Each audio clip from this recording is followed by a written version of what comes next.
Hello and welcome to another episode of Keeping Up with Kikyobutt, or... Damn it! Cock. I swear, I'll change the name of this to something better at some point. Anyways, today's episode is a little catch-up of where I've been the last few months and where I'm going next. It'll be a little insight to my life that only 30 of you might actually care about. Anywho, let's get into this. As some keen-eyed viewers might have noticed, I sort of slowed down my content output about 6 months ago. This was so that I could focus on getting a new job. My day job, I say day in air quotes, is overnight security at a concert venue. It's not a bad job, but it's a job and not a career. While the job is literally easy money, I don't get much fulfillment from it. It does have its perks, like great benefits, and I can pretty much do whatever I want, so long as I stay on site and keep an eye on cameras. You ever see in the movies where there's the security guard watching TV in his guard shack, not paying attention? That's more or less me with Netflix, but I actually do pay attention. But needless to say, this wasn't my end goal of a career. More like a side gig while I get some other things rolling. Fun fact most of you probably don't know, but I actually studied game design in college, which is quite different from security, but I digress. Around August of last year, my brother-in-law suggested I try going into IT, and there was an intro position open where he works that would be a great fit for me. Here was the problem though. I was woefully unprepared. Don't get me wrong, I know some basic IT stuff from just years of using and being around computers, but there's a difference between being a user and an IT professional. Luckily, there are classes online that you can take, specifically for like the CompTIA A+ certification, which for those who don't know, it's like the basics of IT knowledge. The certification isn't required to get a lot of IT jobs, but it's still good to have and it helps make your resume look more appealing. So after some debate, I gave it the good old fuck it, YOLO, am I right? I started studying the course material to help kind of familiarize myself with IT stuff, but this was also in August, and I had about 60 hours of material to cover in 2 months since I was going to be going on vacation on October, and I'm not going to be studying on vacation. And work was also getting super busy with concerts, so it's not like I could study at work. Knowing I wouldn't have a lot of time for making YouTube videos, I decided to kind of put that on the back burner for a little while, focus on getting that certification and hopefully the job so that I don't hate myself as much. I went ahead and scheduled videos ahead of time so that this channel wasn't a complete barren wasteland, but trust me, I wanted to make more videos and stream, but I gotta make priorities. Even with this shift though, I still managed to not complete the course before my vacation, and while I would have liked to get the certification before applying to the job, I went ahead and applied anyways.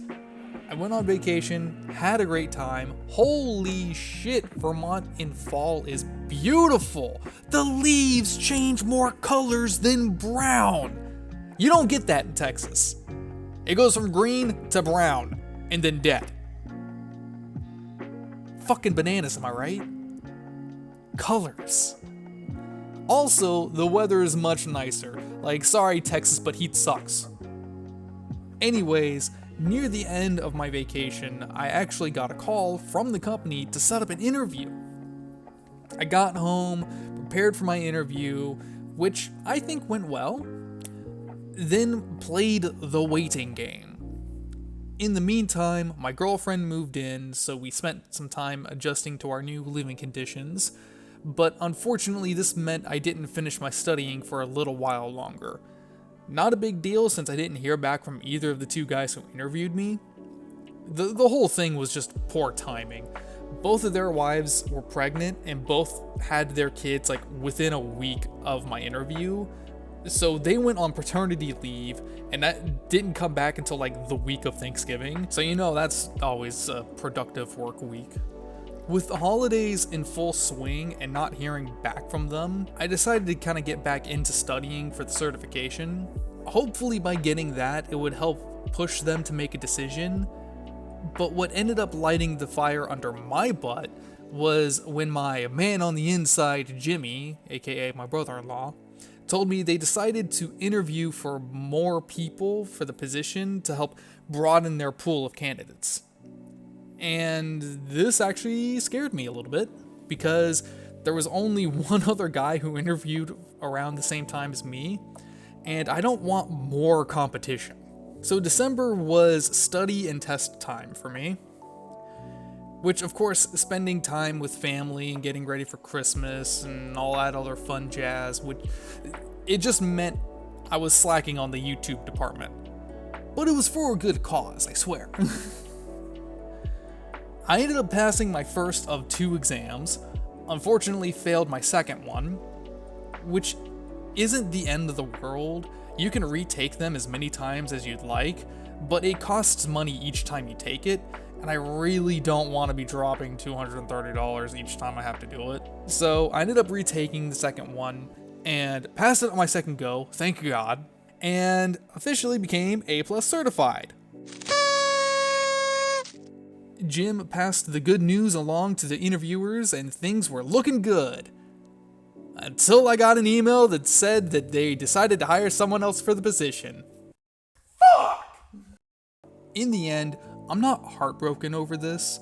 Getting that certification is a major step forward and opens up a lot of doors for me to switch career paths, especially a career path with a lot more growth. I am a little disappointed that I did all that work in a short period of time and a lot of waiting, only to get a no, but it's no skin off my back. I'm currently looking at different jobs, and having that knowledge and certification just helps my confidence out a lot more. So in the end, it's a big plus. And that brings you guys pretty much up to date.